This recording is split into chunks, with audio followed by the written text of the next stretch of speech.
Anytime? All right.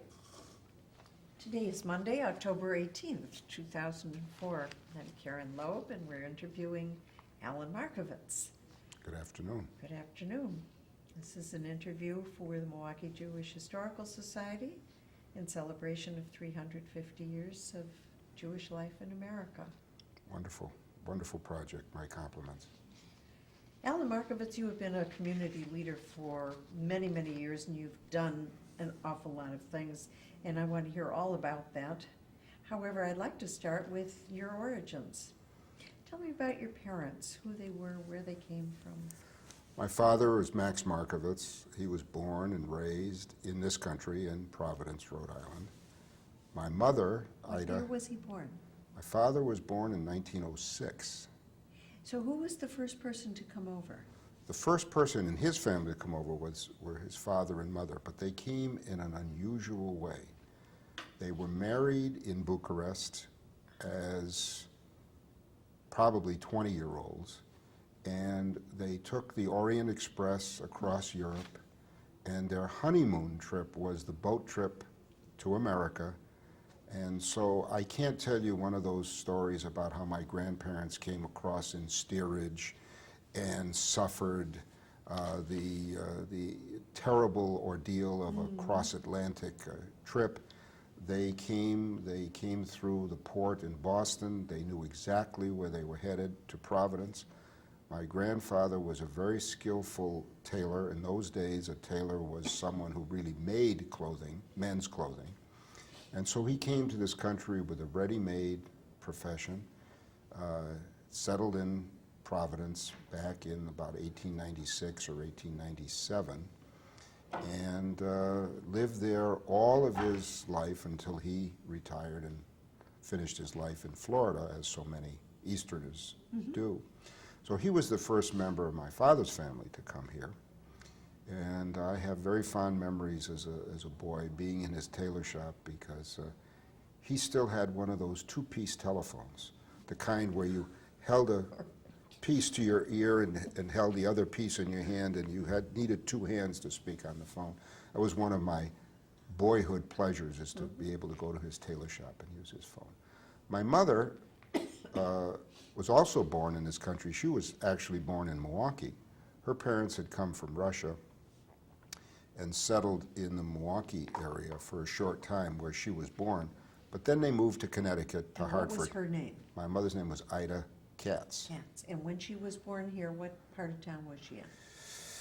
I think she lived in what we would call the old Jewish neighborhood around Walnut Street, Cherry Street, North Avenue on the north side. But she left here very early. She was about 3 years old when her family moved to Connecticut. She came from which country? She was born here, but my grandparents came from Russia. So I have two Russian grandparents and two Romanian grandparents. And she moved to Connecticut, and when she graduated from high school, her family moved to Providence. Within a year after moving there, she met my father. They were married and lived there from 1930, in fact, where their anniversary would be 2 days from now, on October 20th. They lived there for many, many years until actually I was in my second year of college when they moved to Milwaukee, and then they lived the rest of their lives here and in Florida. Why did they move to Milwaukee? Well, my father had been in the jewelry business in Providence, as costume jewelry business, as so many were. And during the winter of 1953, some vandals started a fire in a building next door to his building. The end result was the whole block burned to the ground. By that time, I had been sending strong signals back east that I had met someone, and that it was pretty likely that I would want to stay here in Milwaukee.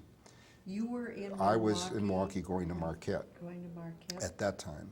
And so my father, who was a great family person, said, in order to keep the family together, since he had to start all over again, having been burned out in the fire, why not Milwaukee? So my mother, my father, my younger sister moved to Milwaukee. My younger sister finished her public school education at Washington High School, and she eventually married a Milwaukee boy also. They now live in Florida. Uh-huh. So that's kind of how the family Interesting started, but story. a lot of people in my generation do not have all four parents who were born or in this country, all grandparents who came to this country, both parents born in this country, I should say. Right. And so we have that relatively modern distinction. My grandfather, my father's father, had been born and raised in Romania and had lived for a number of years in Jerusalem after his mother was widowed. He returned to Romania for a short time before he was married when his mother remarried, and then he came here. So I guess my earliest connection to Jerusalem goes all the way back to my grandfather. And you have some strong ties to Israel To Israel this and day. to Jerusalem to this day. You So bet. And your sister Susan Turam lived in Milwaukee? yeah, her And then husband was a retired? pharmacist here, and they lived here until they retired. They live in Clearwater, Florida now, full-time. And we get to see them when they visit here or when we visit in Florida. So you settled here in Milwaukee, you finished college and went to law school here? Yes, I got both my degrees at Marquette. I went for a year to Brown in Providence as a townie.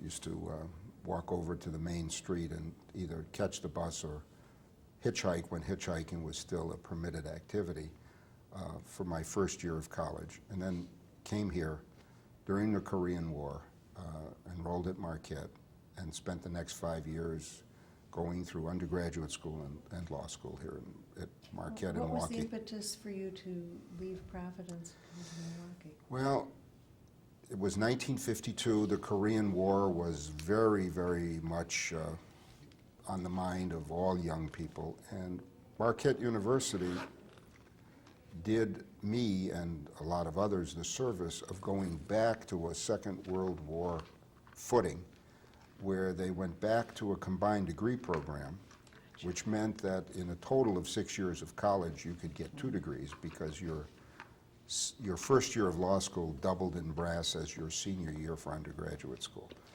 So by coming here, I knew I would be able to shorten my educational period by a year.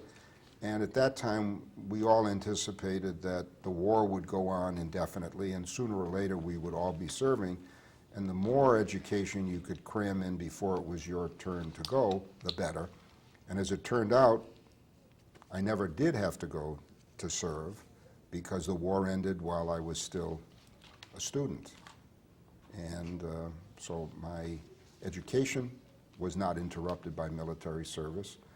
And then by the time I graduated, it wasn't interrupted after that for military service. So I've been able to run my life as a fairly straight line without interruptions for military service. Then you married Rita Luber? Right. We met the very first month I came here. I came here in September of 1952. And by October of 1952, we'd been introduced, and we really started getting serious. Not too long after that, we actually got engaged in the summer of 1953, and we were married in the summer of 1954. We just celebrated our 50th anniversary just in mid-August of this year. And you and Rita have 4 children. And you have how many grandchildren? We have 4 grandchildren. Grandchildren. How many of the children live in Milwaukee? Well, our oldest and youngest of our 4 are both girls, and they are both here. My older daughter, Jerry, who's divorced, lives here with her 2 children, my oldest granddaughter, Sarah, who just graduated from college, and my older grandson, Mark, who just graduated from high school. And my younger daughter, Michelle, is also here with her husband, Joe Elner. And their kids are 5.5 and 3.5 approximately now. And they both live very close to us in Bayside, so we see them very, very often. My older boys, or my two boys who are number 2 and number 3, my older boy lives in Montana, in northwest Montana, in Whitefish, and he's still a bachelor to this day, and he is living in the area near Glacier Park. My younger son, Sheldon, is married to Carol, who's a young lady from England who he met while they were in graduate school in Vancouver, and they live just south of Portland. And he's a farmer. He has gone back perhaps to ancestral roots that I can't even recall. And he and his wife own a small farm just south of Portland, and they grow vegetables for the Portland restaurant market, and he's living very happily out there. He went to school there, Reed College in Portland, fell in love with the Pacific Northwest, and has never been back except for a visit since he first went out there for college. Amazing. Yeah. Well, Rita and I learned many years ago that the best thing to do for your children is allow them to get as much education wherever and however they could, and then to choose their life. And we have been the beneficiary of having some very happy children because we were wise enough to resist the temptation to try to interfere from time to time in what they really thought they wanted to do. It's wonderful. Well, so far so good. When you were growing up, Alan, were you living in a Jewish neighborhood? I would say the neighborhood I grew up in, Providence, was an urban Jewish neighborhood. The majority of people who lived in the neighborhood were Jewish. But from what I've learned of the old Jewish neighborhoods in Milwaukee, it wasn't that intense a Jewish neighborhood. From what I learned about some of those neighborhoods in Milwaukee, there were very few people who lived in the neighborhood who weren't Jewish. And I would say the neighborhood I lived in was maybe half and half, Jewish and Gentile. Religious? The family I grew up with belonged to a synagogue, belonged to a conservative synagogue in Providence, where I had my bar mitzvah, and I went through Sunday school there. But that was in the period that straddled 1948. I remember learning about Israel, or what was to become the State of Israel. As a young teenager, I was active in Zionist youth groups in the Providence area. But in all honesty, my interest in those days was more to be with other boys and girls my age in a pleasant social setting. And I didn't realize until later how important it really was for me to learn some of the elements of Zionism.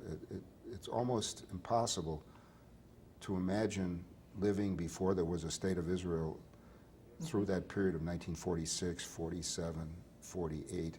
I remember one of my friends had an older brother who had been in the Merchant Marine during the Second World War.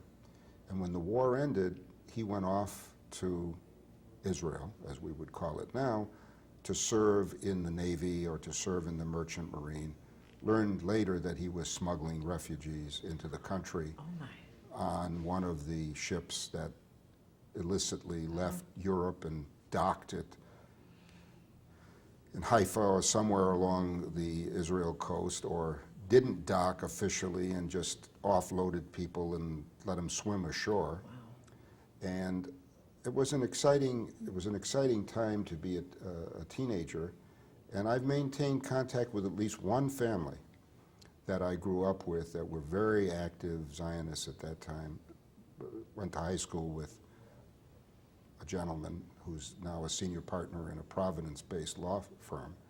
And we saw each other just a couple of years ago, and we email back and forth occasionally. So but that was a very interesting time. 46, 47, There 48, in their right, teenage years. right.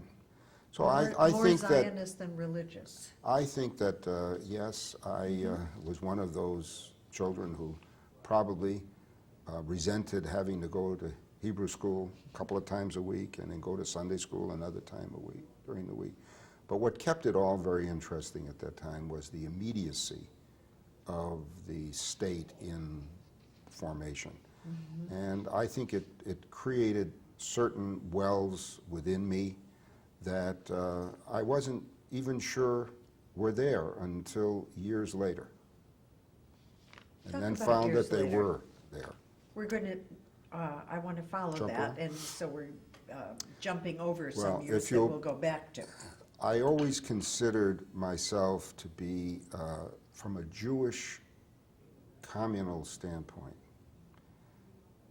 part of the graduating class of 1967. Now, I'd graduated from law school in 1957 and embarked upon a legal career. And Rita and I were married before I started law school, so we had those 3 years as a student. And when I graduated, we already had Jerry, and Bob was on the way.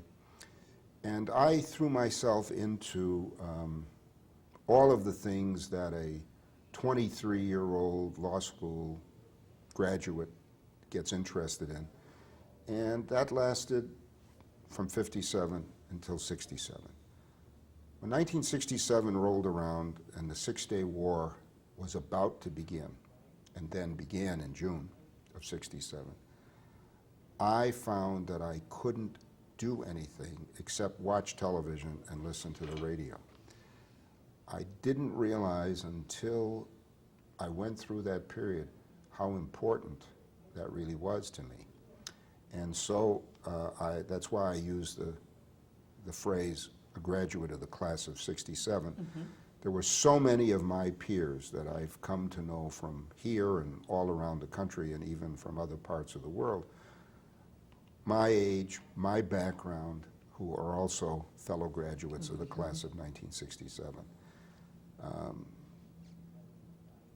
By that time, I had already started doing some small things with the Federation, had been recruited as one of the young professionals in town to begin to help with the campaign, and I was doing a few things, but I would consider them to be minor compared to what came later.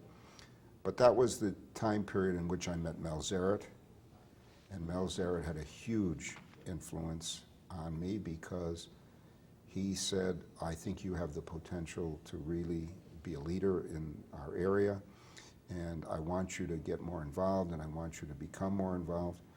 And that coincided with graduating in 1967, and so from that point on, my life in the Jewish community of Milwaukee really took off. And I'm happy to tell you that we're sitting here now almost 40 years later, and I still feel the same way about Jewish life and Israel and the Jewish community as I think I felt when I started back in the 60s. There are so many directions I want to go with that statement. I almost don't know how to start here. But let's start with graduation, 1967, your meeting with Mel Zaret. How did that play out then? What kinds of things did you become involved in? Well, everything is almost linked one to the other. I started working more actively in the campaign. As a consequence of being very active and working in the campaign from 1967 until 1971, I was invited with Rita to go on the first UJA couples mission that went to Israel in 1971. And so, along with about 50 other couples from all over the country, some of whom I'm happy to tell you are good friends to this day, we went off for 10, 12 days in Israel, 3 buses traveling all over the country, visiting country and city and people and places, and just getting a taste of what Israel was like in 1971. I remember remarking to Rita as we were coming home, well, now we've seen Israel. Little did I know then how many times I would be back, or we would be back together over the years that have followed. But getting involved at that particular time in going to Israel in 1971 under the auspices of the United Jewish Appeal led to my being invited to serve on the United Jewish Appeal Young Leadership Cabinet. What that led to was a couple of years later, when the Yom Kippur War ended, the shooting stopped in 1973, some of us were called, those of us who were serving in the UJA Young Leadership Cabinet, to see if we were willing to go to Israel as the first Americans to go to Israel after the shooting stopped. So I can remember we all loaded up on a jumbo jet and we flew from New York to Israel, and we spent 5 days in Israel, bouncing around in a paratroop plane from the Golan Heights down to the Suez Canal and up into Syria as guests of the IDF, seeing a number of things. And there are some unusual memories of that. That's the first time I met Arik Sharon, was at the Suez Canal in 1973, when he came upon us standing around like a bunch of clay pigeons at the Suez Canal and screamed at us to get down because there had been sniper fire earlier that day. We were right across the Suez Canal from the Egyptian army. So that's the first time I met Prime Minister Sharon. At that time, he was just a young commander. The other thing I remember from that trip is when we went up on the bus tour on the Golan Heights, our guide for the trip looked familiar to most of us, but we couldn't place him. It wasn't until we were about halfway through the bus ride when a couple of us figured out that it was Chaim Topol. Oh my gosh. But he was beardless and he wasn't made up for movie, and so we accused him, of course, on the spot. You're Chaim Topol. And he said, yes, I'm Chaim Topol, but I'm Chaim Topol, the tank commander. I'm not Chaim Topol, the actor for today. He says, and I'm taking you over the route that our tanks traveled as we pushed back the Syrians on the Golan Heights. And I remember the tanks all had bouquets of flowers tied around their gun barrels. I still have pictures to this day of the Israeli tanks that we visited that were still mopping up and cleaning up, but they all had bouquets of flowers tied around their barrels. So that was Fabulous experience. that was 1973. When I came back from that trip, I got involved in the Council of Jewish Federations. I started going to the General Assembly, and I went just about every year from 1973 until well into the 90s. As a result of the UJA work and the activity in the Council of Jewish Federations, I became a member of the Leadership Development Committee of the Council of Jewish Federations, and then I was asked to serve as national chairman of that committee, and I started serving there. I want you to know that this was all with the great support and encouragement of a host of Milwaukeeans, not just the professionals like Mel, but also the lay leadership, a lot of whom it's been my privilege to know very well over the years. Esther Leah Ritz is one who comes to mind right away, but there were a number of others who were involved in, Alice Colburn, and as well as a number of others. The Council of Jewish Federations then decided that it was time for them to revisit their mission in life, their purposes. So they constituted a national group to study the CJF and where it was going. And because I was chairman of the Leadership Development Committee, I was the easily identified, ready at hand, young leader to participate with some of the top leadership around the continent in the reorganization and the remaking of the Council of Jewish Federations. Somebody must have thought that I did a fairly decent job of that work, because I was then nominated and elected to be treasurer of the Council of Jewish Federations and then vice president of the Council of Jewish Federations, and I served for a number of years there as chairman of one committee or another. There probably are very few committees of the Council of Jewish Federations that I didn't chair at one time or another.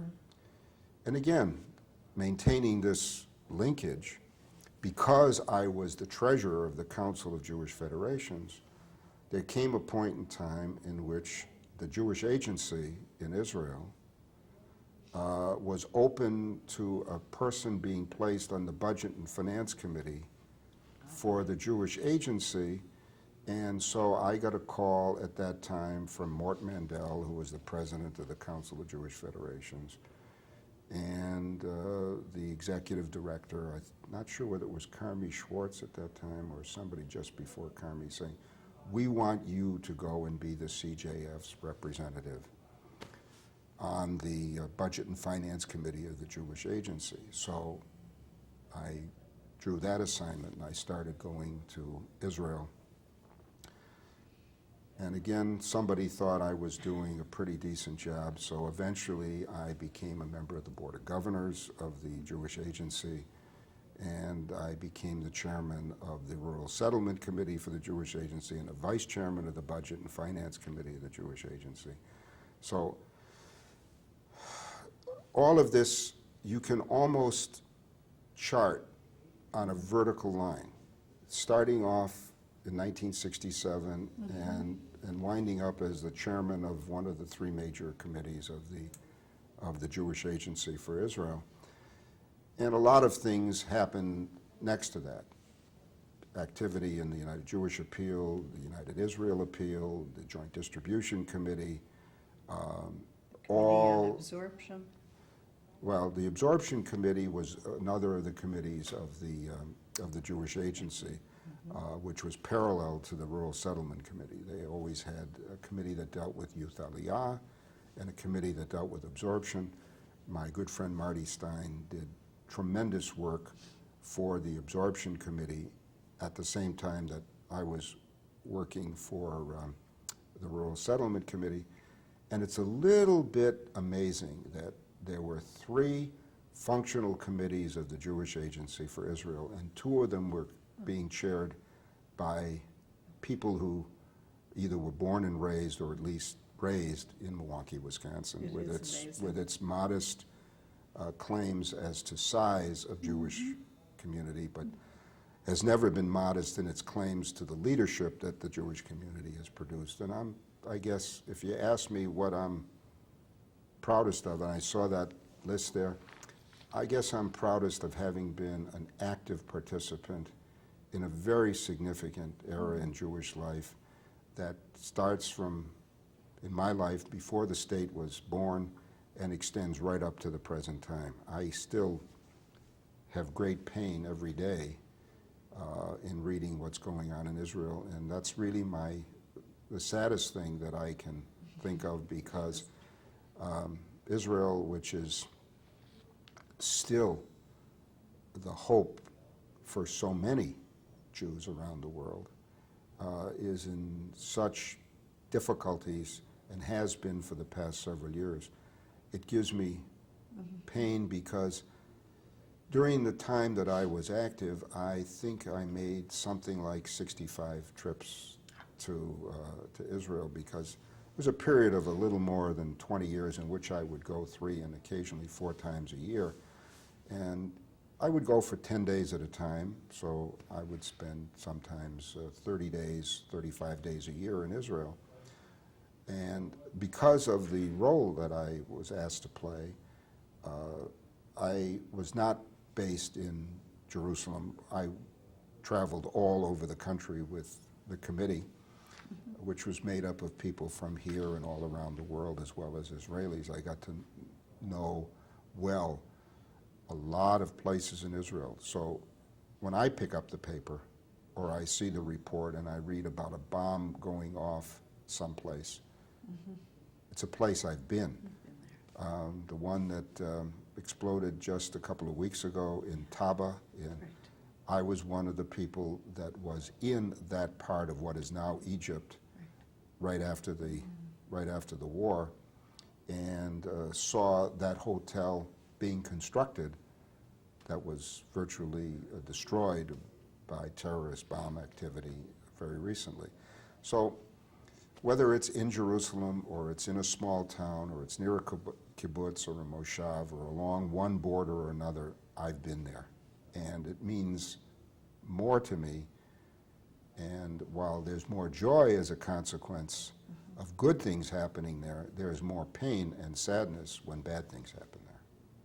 And this whole area of your life is really a very, very meaningful part of your own development. I would suggest that it started before graduation in '67, that it started in your teens with your labor Yeah, as I said, as I think back, as we all get older and think back about how your life logically fits together, I would say that with the benefit of hindsight, the benefit of looking back at it retrospectively, I know that some of the things and some of the feelings I absorbed as a teenager were part of what made me what I became afterwards. But it never would have happened had it not been for 67. If nothing had happened, I probably would have been a passive participant rather than an active participant. And then circumstances and good fortune allowed me to go from just being an active participant to being a very active participant. And again, I said it before and I can't say it enough, I received nothing but support and encouragement from this community, from Milwaukee, encouraging me to go and stretch and do these things. And don't worry about responsibilities here. You go and take care of that. We'll take care of other things That's wonderful. here. So the major focus of my activity for the community after doing things here, because I served as chairman of various committees in the Federation, locally as well, and served on the boards of various local agencies. I think I was president of the Board of Jewish Education here during those early years. But when the opportunity came to serve this community and the larger community elsewhere, people here said, go and do that. You will be covered back here at home, and I was happy to do that. Leader getting very strong support from his community. Well, and I've always felt that, and I've gotten to know some wonderful people here and from around the world as a consequence, who I fortunately can count even today as some of my good friends. And along the way, of course, you pulled down the Ben Nickel Award for Young Leadership before the '73 war. That was, yeah, I shared that with some other wonderful people that year. Joe Bernstein, I remember, was part of that group. But that was part of the benefit, or the reward, call it, for getting involved and getting some things done. But they were very challenging and exciting Jewish times, and I was lucky enough to be in the right place at the right time with the right background, whatever it is, and I thoroughly enjoyed it and look back at it now with very fond memories. One of the other directions I wanted to go with this was how you see the current Milwaukee Jewish community and what you envision its future to be. Well, the Milwaukee Jewish community is facing different kinds of challenges for the future. And I see that from my perspective of living in the community and being active in my synagogue. At one time, when I was young, survival was the main theme. And then the state came along, and then we were all able to throw our support and our energy and our love toward the state. And that was a unifying force. We knew what we wanted to do. We knew how to do it. We were well led professionally and by lay people here in Milwaukee, and we did that. As we get into this century, and there's almost no anti-Semitism left that affects our lives. And Israel is not the main focus for 100% of the Jewish population. We face a real challenge of retaining our sense of Jewish community, our sense of collective Jewish identity. A lot of people work at their individual Jewish identity or even their family Jewish identity. But I think virtually as strong an effort must be made to retain our power and our identity as a Jewish community. And I mean power in the sense of being able to react to things that Jewish people should react to, whether it's a matter of Jewish interest or not of direct Jewish interest. But I think that's the challenge. The challenge is for our leaders to find keys which will create the class of 2005 and the class of 2008. The class of 1967 happened because of events that were outside this community and brought home to roost in this community. I think that the challenge for this community now is to find those things, find those areas of activity which will draw people together in a sense of Jewish community and in a sense of larger Jewish community with the Midwest and then the country and then the continent and then the rest of the world. And I don't know what the answers are to those, but I have the confidence that Jewish genius will understand the challenge, will create ways to address the challenge, and will meet the challenge. So I'm very confident that my children and my grandchildren and their descendants, if they remain here in Milwaukee, as I think and hope they will have as great a community to live in as I feel that I've had the privilege of living in for all the years since I moved here in 1952. Very encouraging. Well, And thank you. You've done things locally equally impressive. You had something to do with the zoning issues in Whitefish Bay. Do you want to talk about that a little? Oh, Lord. Well, over the years as a professional, I've had the opportunity to occasionally be helpful as one of the lawyers in the community who's been able to help the Jewish community or part of the Jewish community from time to time.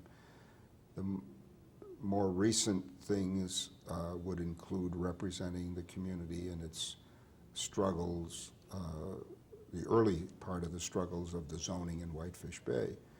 But Having to do with the proposed expansion of the Jewish Community Center. when on I Carl started, it was campus. getting sited there. It was getting in there in the first place. That's where my work started, in that area.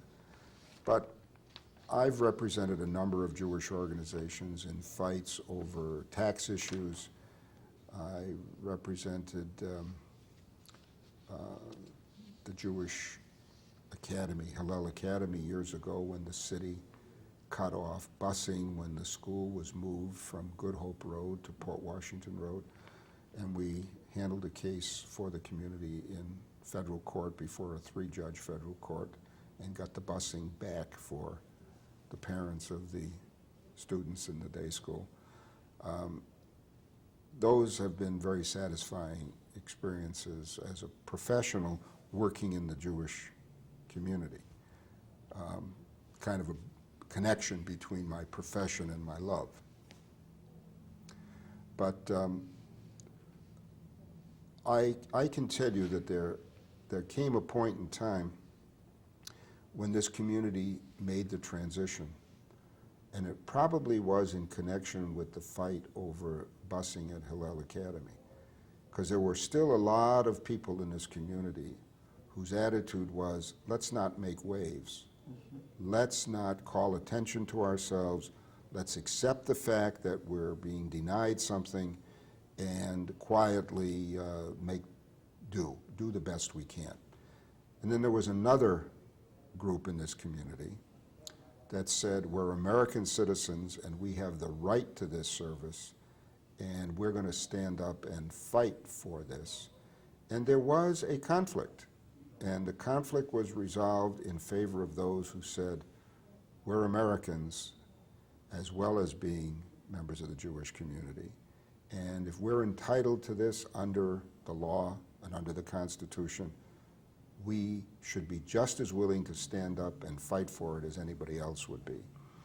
And I like to believe I had a little bit to do with a changing of what I call an old ghetto kind of mentality to a modern Jewish view of things.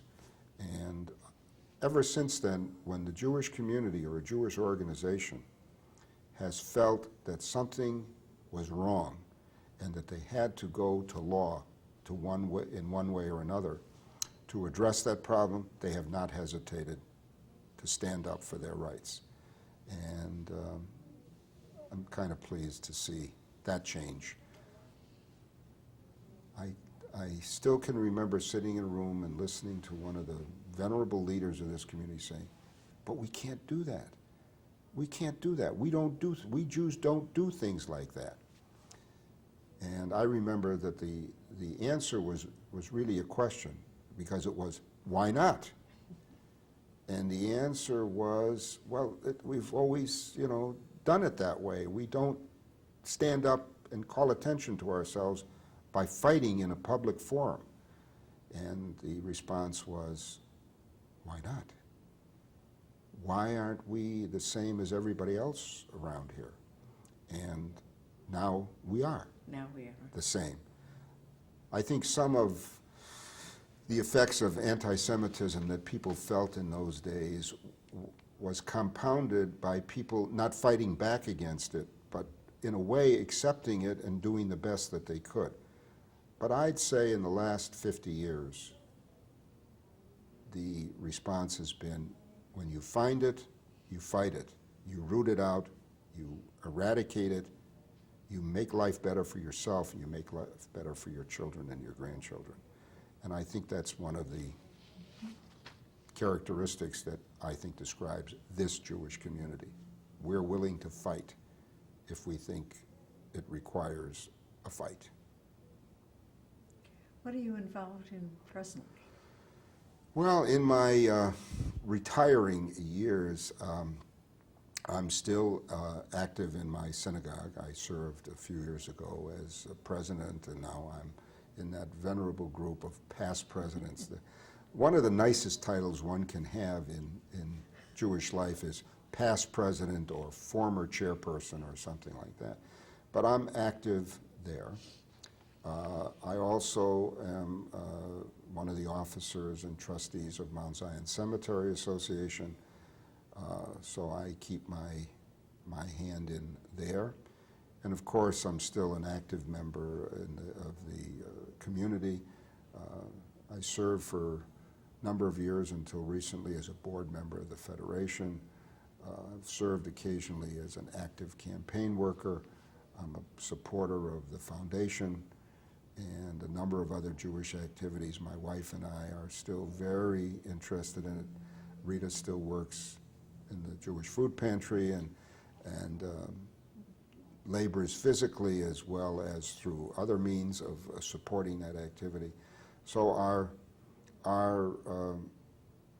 life is all caught up with the Jewish community. One of the things I've enjoyed most is seeing younger people come along, accept the roles and responsibilities that those of us who came before have filled, and doing, if anything, a better job than we were able to do. And the community has progressed accordingly. I think we're probably a stronger, better community because of all of this work and effort of the last 50 years. And I have great confidence in the leadership. I get a big kick out of picking up the Chronicle or hearing a story and about this one or that one. And if it's a person I haven't run into before, young man or young woman particularly, I'm very interested in what they do. I'm not sure that Milwaukee is as connected with the national and international Jewish bodies as we once were, when Esther Leah Ritz was very active, and Marty Stein and I and others were active in a number of Jewish organizations. And I would hope that we would have some people here who would find some time, some of their Jewish interest fulfilled by serving Jewish interests that go even beyond the Milwaukee Jewish community. Good thought. And I think that is a legacy that a lot of people have passed along to this community, and I got a little piece of that legacy. Others have much larger pieces, but you know, even now I'll run into Mel Zaret someplace, and he and I will sit and we'll reminisce about things that happened yesterday, which still have relevance to what is happening today. So I'm delighted to still be an active part of this community. Well, Ellen, we've heard about where you came from, who you came from, what you did along the way, particularly with all the work you did on behalf of Israel and locally. What haven't we touched on yet that you would like to have included, that you'd like to have remembered? Well, I guess that, you know, when people look at a lawyer who's been active in the Jewish community, there's the things that you've done professionally. There's the things that you've done as a member of the Jewish community, and occasionally, as I've indicated, the things that cross over. I'm very proud of my family. Rita and I have been married more than 50 years. We tried to come up with something that would allow our entire family to be together in the same place at the same time to celebrate our 50 years together. And in order to pull that off this past summer, we had to go to where my younger son, the farmer, is in Portland, because he couldn't be away from his farm. So Rita and I drove to Montana, and we picked up our older son, and we drove to Portland. Then we flew in the girls and their families, and they joined us, and we spent a week together in Portland, just being together. That's a great thing that I'm proud of. So that's my immediate family. I'm also very proud of my wife's family. My wife, of course, was born and raised here. Her mother, God bless her, is here, and we see her several times a week, and she goes to services with us. A typical Friday night is I'll swing by her apartment on my way home from downtown, and she'll come and she'll have dinner with the family, and then we'll go to services together on Friday night. Her husband, Abe Luber, was a great teacher, a great friend, a great mentor. He's the person who really taught me a lot of what I know that's pragmatic about the real estate industry. And to the extent that I've achieved a measure of success as a real estate attorney in town, I learned a lot from my real estate law practitioner colleagues, people like Charlie Goldberg and Maury Levin and Emil Hirsch and Adolf Mandelker and a whole bunch of others. But the person who taught me the most about what it is to take an empty piece of land and create something on it that is productive and useful was my father-in-law. I miss him a lot. That was beautiful. What a tribute to the people you met and worked with and loved along the way. Your family, your peers, your colleagues, your mentors. Yeah, thanks. It's a wonderful insight into Alan Marcuvitz, successful father, grandfather, lawyer, leader. Well, I'm proud, I guess, of what's happened, but I like that character who said the best is still to come. Have we not covered something that you'd like to talk about? I can't imagine what we haven't talked about, Karen. You have been an absolute delight to interview. You've done all the work, and all I had to do was sit here and smile and be very impressed with all of your accomplishments. Well, I hope that that's not why this is being done, so that people like me can have an ego trip. We have much to learn from the work that you've done and from the way in which you phrased the lessons that you learned. And that's what will be remembered. Thank you. in I've this enjoyed interview. this. Thank you.